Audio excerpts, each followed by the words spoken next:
My husband kept leaving his wedding ring by the sink. I thought he was being careless until his mom asked why he only wore it when I was around. The question hit me like ice water. We were at Sunday dinner, and she said it so casually while passing the potatoes. I watched my husband's face go pale. He laughed it off, said she must be confused. But I wasn't confused anymore. That night, I started paying attention. He'd come home from work and head straight for the bathroom. I'd hear the faucet run, then he'd emerge with the ring on. In the mornings, he'd kiss me goodbye and I'd glimpse the gold band. But then I checked his nightstand drawer. Empty. Checked his car. Nothing. I began testing it. I came home early from work one Tuesday. His ring wasn't on. He was in the living room scrolling his phone. The moment he heard my keys, he practically sprinted to the bathroom. Water ran. When he came out, the ring was back on his finger. Rough day? I asked. Just washing up, he said, not meeting my eyes. I installed a small camera in our bedroom the next day, angled toward his dresser. The footage showed him every morning, taking off the ring the second I left for work. He'd toss it in the bathroom cabinet, then leave the house. When he returned in the evening, he'd retrieve it before I got home. For 4 months, I'd been married to someone who only wore his wedding ring as a costume. I confronted his mom first.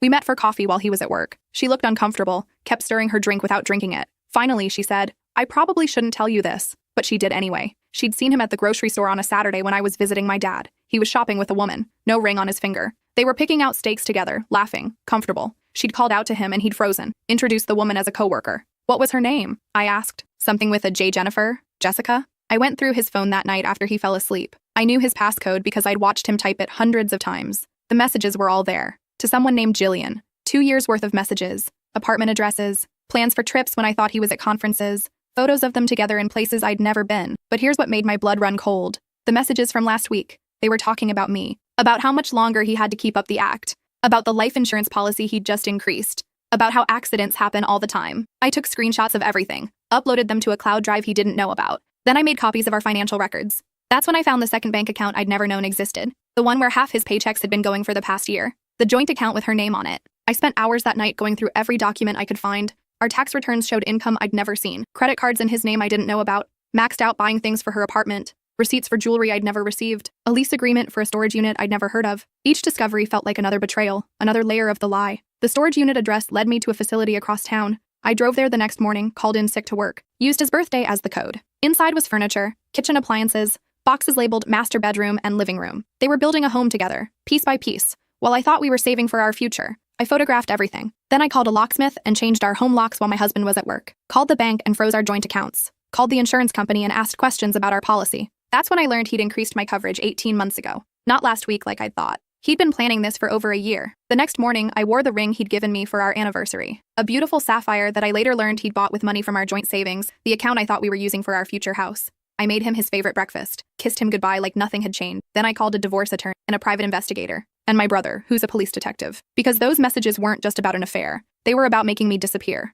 I'm writing this from a hotel room he doesn't know about. The attorney has the screenshots. The investigator has been following him for 5 days now, and tomorrow my brother is meeting with someone from the district attorney's office. My husband just texted asking when I'll be home. I told him I'm staying late at work. He sent back a heart emoji. I couldn't fit what happens next in this short video, watch the rest down below. The attorney's name was Patricia Moreno, and she didn't waste time with pleasantries. When I showed her the screenshots, she leaned back in her chair and said, "This is beyond divorce. This is criminal conspiracy." She made calls while I sat there, my hands shaking around a cup of coffee I couldn't drink. Within an hour, I was sitting across from Detective Hammond, a woman in her 50s with sharp eyes who'd seen everything twice. "Walk me through it again," she said. Every detail. I told her about the ring, about his mom's question, about the messages between him and Jillian discussing timelines, insurance payouts, and how hiking accidents were surprisingly common. About how he'd suggested we go camping next month, just the two of us, somewhere remote. About how he'd been so insistent about it. He's never wanted to go camping before, I said. He hates the outdoors, but suddenly he's researching trails in the Rockies, talking about getting away from everything. Detective Hammond exchanged a look with my brother. He'd been standing against the wall, arms crossed, jaw tight.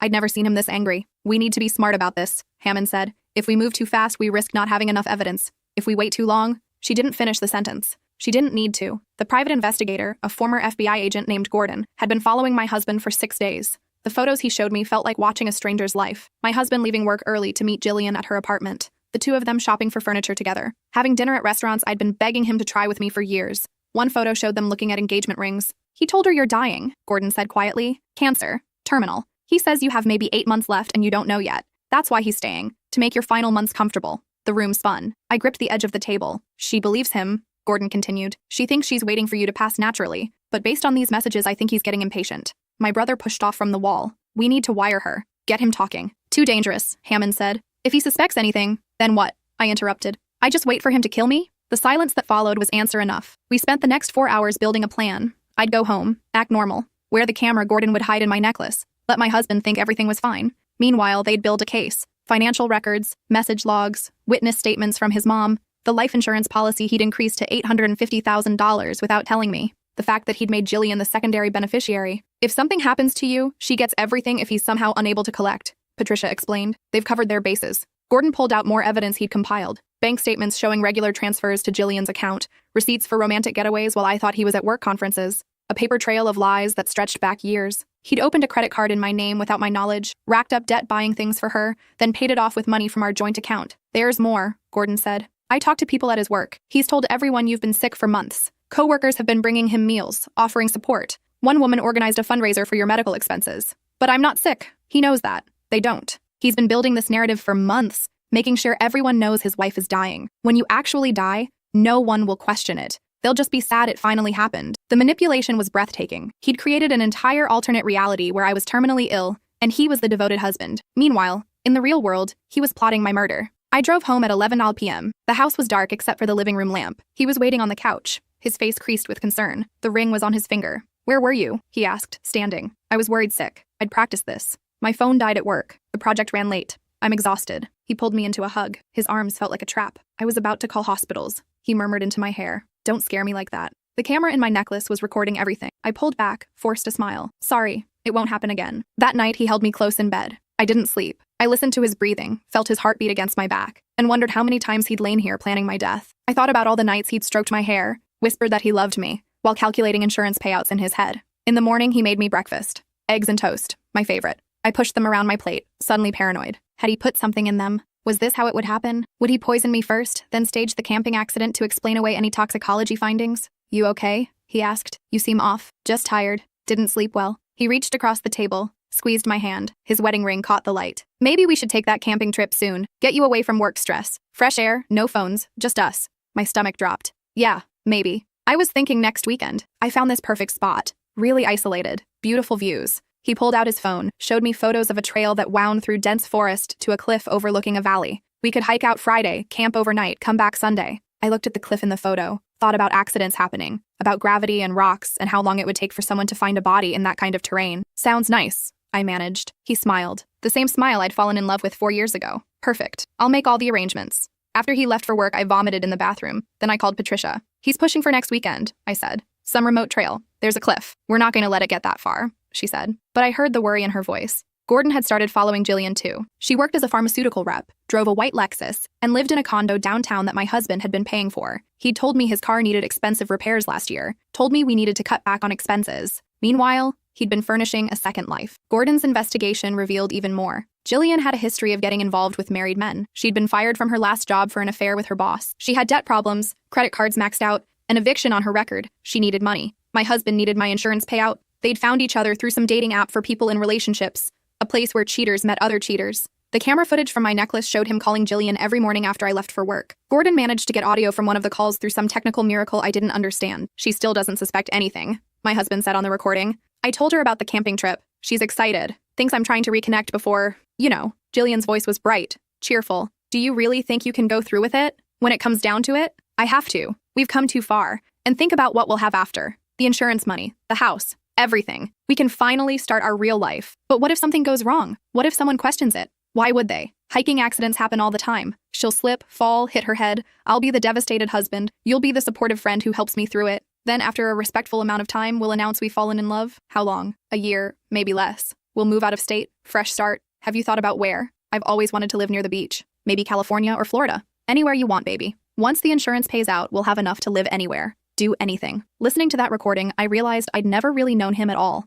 The man I'd married was a fiction. This person who could discuss murdering me like planning a vacation was the reality. They were already picking out where they'd live after I was dead. Already planning their future on top of my grave. Detective Hammond brought me in again. We have enough for conspiracy charges. We can arrest him now. Will it stick? I asked. She hesitated. It's strong, circumstantial evidence. The messages, the insurance policy, the financial fraud. But a good defense attorney might argue it was just talk, fantasy, that he never intended to actually do it. So we need him to try. Absolutely not, my brother said immediately. We're not using you as bait. But I was already thinking it through. What if we control the situation? Set it up so he thinks he has the opportunity, but you're there to stop him? Patricia shook her head. Too many variables. Too much risk. More risk than actually going camping with him? That stopped them. We argued for an hour. Hammond insisted it was too dangerous. My brother threatened to arrest my husband right now, evidence be damned. But I knew the truth. Without catching him in the act, he might walk, might get a plea deal, might someday get out and finish what he started. Patricia laid out the reality. Even with everything we have, a jury might not convict on attempted murder. They might see it as planning that never turned into action. Conspiracy is harder to prove when the conspiracy is just two people talking. We need him to actually try. We need it on camera with witnesses beyond any doubt.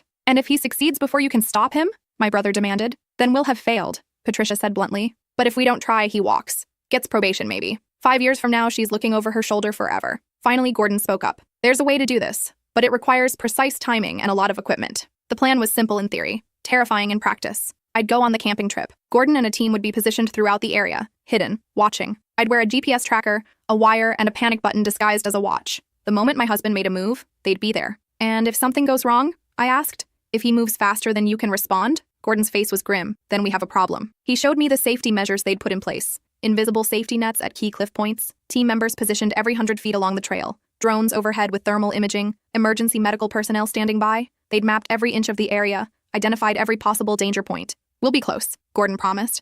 So close you could spit and hit one of us, but hidden well enough he won't know. My brother pulled me aside. You don't have to do this. We can find another way. There is no other way. You know that. He looked at me for a long moment, then pulled me into a hug. Mom and Dad would kill me if they knew I was letting you do this. Then don't tell them. Not yet. But I needed to tell someone. I called my best friend Cassidy that night. We'd known each other since college. She deserved to know what was happening. He's trying to what? She screamed when I told her. No, absolutely not. You're staying with me right now. I'm coming to get you. Cassidy, listen. No, you listen. This is insane. You can't go camping with someone who wants to kill you. I don't care what the police say. If I don't do this, he gets away with it. Then let him get away with it. At least you'll be alive. I understood her fear. But she hadn't seen the messages, hadn't seen the storage unit full of furniture for a life that required me to be dead, hadn't heard the recordings of him and Jillian planning their future while discussing the best way to make my death look accidental. He won't stop, I said quietly. Even if I leave, even if I hide, he'll find a way. He needs that insurance money. He's in too deep with Jillian, too deep in debt. I'm either dead or he's in prison. Those are the only two options. Cassidy was crying. This isn't fair. This isn't right.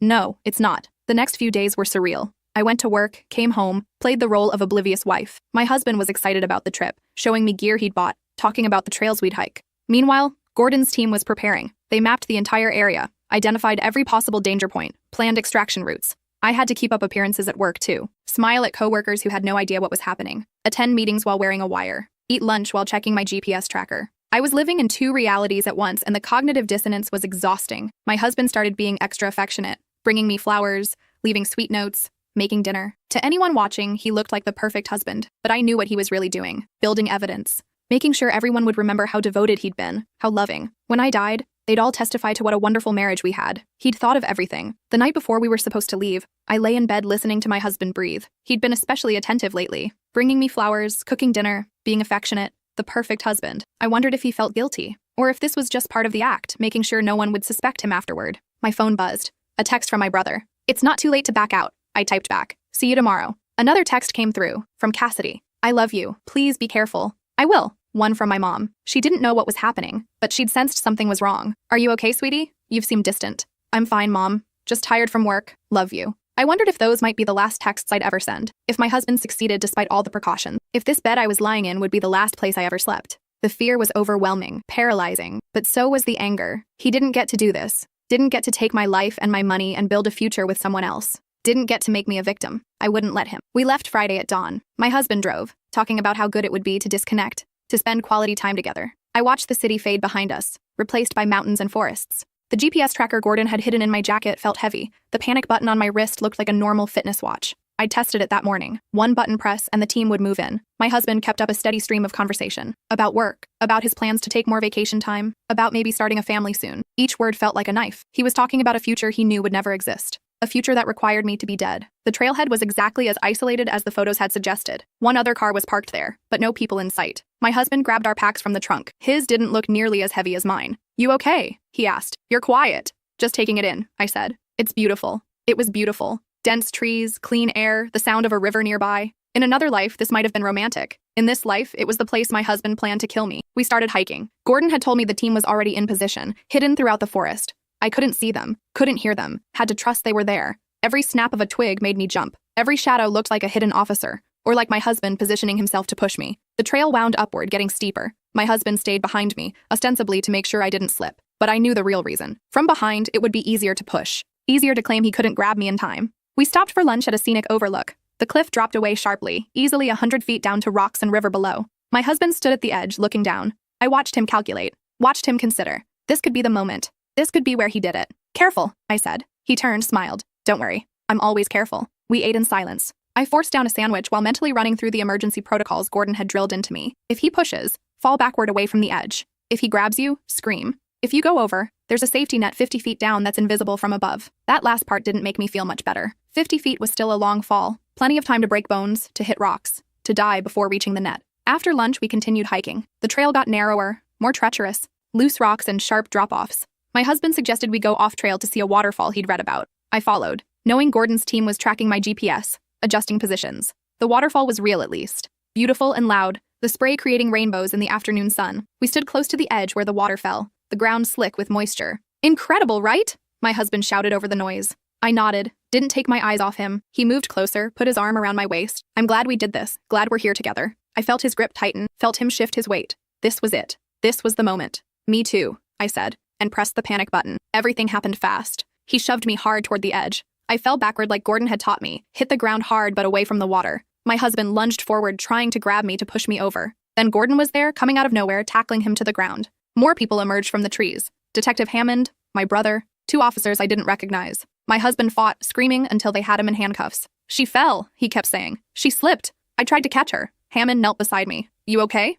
I was shaking so hard I could barely nod. I'm okay. They pulled my husband to his feet. He looked at me, and for a second, the mask slipped. Pure rage flashed across his face. You set me up, he hissed. You fucking set me up. No, I said, standing on unsteady legs. You set yourself up. I just made sure there were witnesses. This is entrapment. My lawyer will tear this apart. Your lawyer can try, Hammond said. But we have everything. The messages, the insurance fraud, the attempted murder. All on camera. She fell. I was trying to save her. Save it for the judge, Gordon said. They led him away. I watched until he disappeared into the trees, then collapsed against a boulder and cried harder than I'd ever cried in my life. My brother sat with me, didn't say anything, just stayed close until I could breathe again. The medics checked me over. Bruises from hitting the ground, but nothing broken, nothing permanent. I'd survive. That's what mattered. The arrest made local news. Man charged in plot to murder wife for insurance money. They didn't use my name, but everyone we knew figured it out anyway. His mom called, apologizing through tears. She'd had no idea. None of them had. That's how good he'd been at the act. His co-workers were devastated. They'd believed the story about me being sick. Some of them called, apologizing for not checking on me, for believing his lies. I told them it wasn't their fault. He'd fooled everyone. That was the point. Jillian was arrested 2 days later as an accessory. The recordings Gordon had captured made her involvement clear. She'd known about the plan, had helped him research ways to make it look accidental, had even suggested the life insurance increase. Gordon had found searches on her computer for, how long do murder investigations take, and can life insurance companies refuse to pay for suspicious deaths? In court, she tried to claim she thought it was just fantasy, that they were never really going to do it. The jury didn't believe her. How could they? The evidence was overwhelming. The messages, the planning, the storage unit full of furniture, the engagement ring in her jewelry box that matched the one in the photos Gordon had taken of them shopping together. The trial took 8 months. I had to sit through every detail. Had to hear my husband's lawyer argue that it was entrapment, that I'd manipulated him into attempting something he never would have done on his own. Had to watch him cry on the stand, claiming he loved me, that this was all a misunderstanding. My client was confused, his lawyer argued. He was in an affair, yes. He made mistakes, yes. But planning to murder his wife? The messages taken out of context. The camping trip was genuine. When his wife fell, he tried to save her. The police tackled him before he could reach her. But the prosecution had the camera footage. It showed clearly, him shoving me, lunging after me as I fell away from the edge. No attempt to catch me or save me. Just pure intent to push me over the cliff. They brought in experts who analyzed his body language, his grip on my waist, the trajectory of his push. They showed the jury the insurance documents, the financial records, the storage unit lease, the messages with Jillian discussing my death like it was inevitable. His lawyer called character witnesses, co-workers who swore he was a good man, friends who said he'd never hurt anyone, his mom sobbing on the stand, saying her son wasn't a killer. But then the prosecution called Cassidy. She described how I'd seemed different in the months before the arrest, distant, afraid. She talked about the times my husband had isolated me from friends, made it harder to see people. Small things that seemed innocent at the time but looked different now. They called my brother, who walked the jury through the investigation, showed them everything we'd found. Every lie, every manipulation, every step of the plan. They called Gordon, who explained how he'd tracked my husband and Jillian, how they'd researched hiking accidents, how they'd practiced his story of trying to save me, making sure the details matched. And then they called me. I sat on that stand for 6 hours over 2 days, described every moment, the ring by the sink, his mom's question, finding the messages, The storage unit. The terror of going on that camping trip, knowing he planned to kill me. My husband's lawyer tried to break me, suggested I'd misunderstood, suggested I was paranoid, suggested I'd set him up because I wanted the insurance money. So you're saying, he asked, that my client increased your life insurance policy intending to murder you for it? But really it was you who wanted him to try so you could get him arrested and keep all the money for yourself? I stared at him. That might be the stupidest thing I've ever heard. The gallery laughed. The judge gavelled them quiet, but I saw him fighting a smile. The fact is, I continued, your client tried to kill me. It's on camera. You can argue about why all you want, but you can't argue about what happened. He pushed me toward a cliff. If the police hadn't been there, I'd be dead. The jury deliberated for 6 hours. Guilty on all counts. Attempted murder, conspiracy, fraud, and a list of other charges I'd stopped keeping track of. He got 26 years. Jillian got 15. My husband's face when they read the verdict was the first real emotion I'd seen from him through the entire trial. Not sadness or regret, just anger, fury that he'd been caught, that I'd beaten him. As they led him away, he looked at me one last time. You ruined my life, he mouthed. I mouthed back. You tried to end mine. The house we'd shared went up for sale. I couldn't live there anymore. Couldn't sleep in a bed I'd shared with someone who'd been planning my death. I moved to a small apartment downtown, started over with the basics. Used some of the money from selling the house to pay Patricia and Gordon. Worth every penny. The apartment was small, but it was mine. Every piece of furniture I chose myself. Every bill I paid myself. Every decision I made myself. It was freeing in a way I hadn't expected. I'd gone from my parents' house to college to living with my husband. This was the first time in my life I'd lived completely alone. Answered to no one. His mom kept trying to contact me. I finally agreed to meet her for coffee, 6 months after the trial. She looked like she'd aged 10 years. I should have said something sooner, she said. When I saw him with that woman, I convinced myself it was innocent. That I was seeing things. I'm so sorry. You did say something, I reminded her. That question about the ring, that's what started me looking. But I should have pushed, should have warned you directly. I thought about that. Maybe. But he would have just convinced me you were paranoid. He was good at that. At making people doubt themselves. She nodded, stared into her coffee. I keep trying to figure out where I went wrong. What I did that made him capable of something like this. You didn't make him this way. He chose this. Every step of it. Was he always like this? Or did he become this? I'd been asking myself the same question. I don't know. Maybe he was always capable of it and I just never saw it. Or maybe he changed gradually. The affair started, he got in over his head financially, and suddenly murdering me seemed like the solution. I'll never really know. We sat in silence for a while. Eventually she asked, do you think you'll ever trust anyone again? I'd been asking myself the same question. I don't know. Maybe. Someday. I hope you do. I hope you find someone who deserves you. What about you? I asked. Are you going to visit him in prison? Her face crumpled. I don't know. He's my son. But what he did to you, I can't reconcile those two things. The boy I raised and the man who tried to murder his wife. They're the same person, I said gently. That's the hard part. She nodded, wiped her eyes. I should go. Thank you for meeting me. I know you didn't have to. Thank you for asking about the ring. Seriously, you saved my life. I hope so too, though I'm in no hurry. I'm still learning to trust myself again first. Learning that my instincts were right when something felt off. Learning that I'm stronger than I thought. Sometimes I think about the life he promised me, the house we were saving for, the children we'd talked about having. None of it was real. He'd been building toward this from the beginning, each year drawing me deeper into a trap while creating an escape route with Jillian. But here's what he didn't count on. I'm a survivor, and I'm not afraid to fight back. I started a blog about my experience, not for sympathy, but to help others recognize the signs, the small changes in behavior, the financial inconsistencies, the way abusers isolate you so gradually you don't notice until you're alone. It's gotten more attention than I expected. Women reach out to me weekly, asking if their situations sound familiar, if they should be worried. I tell them all the same thing. Trust your instincts. If something feels wrong, it probably is. And you don't owe anyone the benefit of the doubt when your life might be at stake. One woman wrote to me about her husband hiding money. Another about her boyfriend who took off his wedding ring at work. Another about life insurance her spouse had increased without telling her. I helped them find resources, connected them with attorneys, shared Patricia and Gordon's contact information. Some left their relationships. Some stayed. All of them were more aware, more careful. My brother checks in on me constantly. Too much, honestly. But I understand. He feels guilty for not seeing it sooner, even though there was nothing to see. My husband had fooled everyone, including the people who knew me best. Mom and Dad wanted me to move back home after everything happened. I refused. I needed to prove to myself that I could stand on my own, that I hadn't just traded one dependent situation for another. They worried, but they understood. The hardest part isn't the fear or the betrayal, it's the stupid little things. I'll see someone eating eggs and toast and I'll remember him making me breakfast, plotting my death. I'll see a wedding ring on someone's finger and wonder if they take it off when their spouse isn't around. I'll hear people planning camping trips and have to fight the urge to warn them about cliffs. Therapy helps. My therapist, Dr. Reeves, specializes in trauma from intimate partner violence. She doesn't treat what happened to me as an isolated incident, but as part of a pattern of control and deception that started long before the murder plot. Looking back, I can see the red flags I missed. The way he'd isolate me from friends. The way he'd make decisions without consulting me, then act like we'd discussed it. The way he'd gaslight me when I questioned inconsistencies. You were trained not to trust yourself, Dr. Reeves explained. That's what made you vulnerable. He spent years teaching you to doubt your own perceptions. She's right. It's going to take time to undo that damage, but I'm working on it. Every day, I practice trusting my own judgment, setting boundaries, recognizing manipulation. I ran into one of our old friends at the grocery store last month. She looked uncomfortable, like she wanted to avoid me. I didn't let her. Hey, I said, blocking her path with my cart. How have you been? She shifted uncomfortably. I'm so sorry about everything. We had no idea. He seemed so normal. That's what everyone says. Is there anything we can do?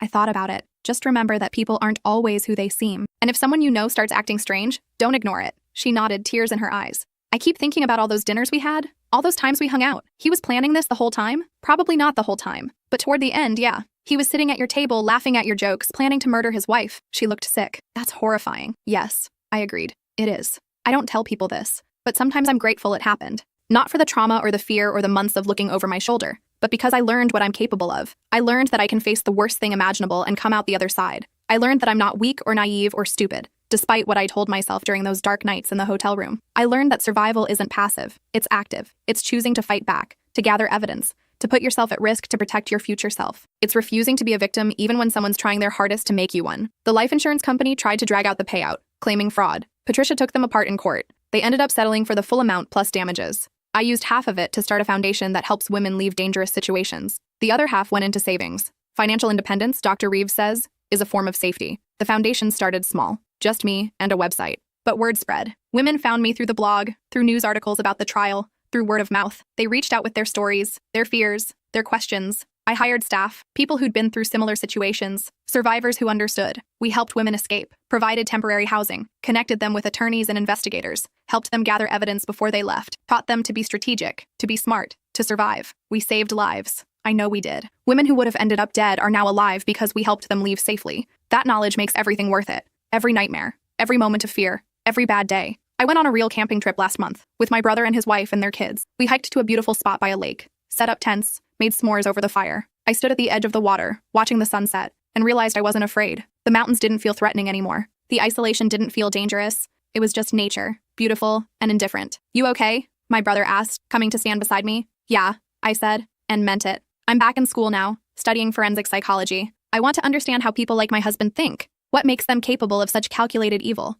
My professors are impressed with my insights, though I don't tell them where that knowledge comes from. It's enough that I'm using it for something productive. Sometimes people ask if I still believe in love, in marriage, in trust. I tell them I believe in being careful, in watching for red flags, in listening to that voice in your head that says something's wrong. I tell them I believe in people who wear their wedding rings all the time, not just when you're watching, but mostly I believe in myself, in my ability to recognize danger, in my strength to fight back, in my right to survive and thrive and build a life that's wholly mine. My husband writes me letters from prison. I burn them without reading them. His mom begged me once to read just one, to give him a chance to explain. I told her there's nothing to explain. He tried to kill me for money. That's the only explanation that matters. Jillian's family reached out once, asking if I'd write a letter supporting her early release. I laughed so hard I cried. Then I wrote a very different letter to the parole board, detailing exactly why she should serve every single day of her sentence. I'm not bitter, though people expect me to be. I'm just clear-eyed. I know what I survived, I know what I'm worth, and I know that I'll never again settle for someone who sees me as expendable. Last week I went to the spot where he tried to kill me. Gordon arranged it, made sure I had support. We hiked the trail, stood at the waterfall. I looked down at the place where I'd fallen, where he'd lunged for me, where my life had almost ended. And then I looked up at the mountains, at the endless sky, at all the life still ahead of me. Ready to go? Gordon asked. I nodded. Yeah, I'm ready. We walked back down the trail together. The sun was warm on my face, birds sang in the trees, and I realized something important. I'd taken back this place, taken back my fear, taken back my life. That's the thing about survival. It's not just about staying alive. It's about refusing to let the person who tried to destroy you have any more of your time, your energy, your future. It's about standing at the edge of the cliff and choosing to walk away on your own terms. My wedding ring is in a box in my closet. I kept it, not as a reminder of him, but as proof. Proof that I trusted someone who didn't deserve it. Proof that I survived when he wanted me dead. Proof that I'm stronger than any trap someone could set for me. Sometimes late at night, I think about what would have happened if his mom hadn't asked that question. If I hadn't started paying attention to the ring, if I'd gone on that camping trip without knowing, I'd be dead, and he'd be playing the grieving widower. And Jillian would be waiting patiently for her turn to wear a wedding ring he'd actually keep on. But that's not what happened. What happened is I fought back. I gathered evidence.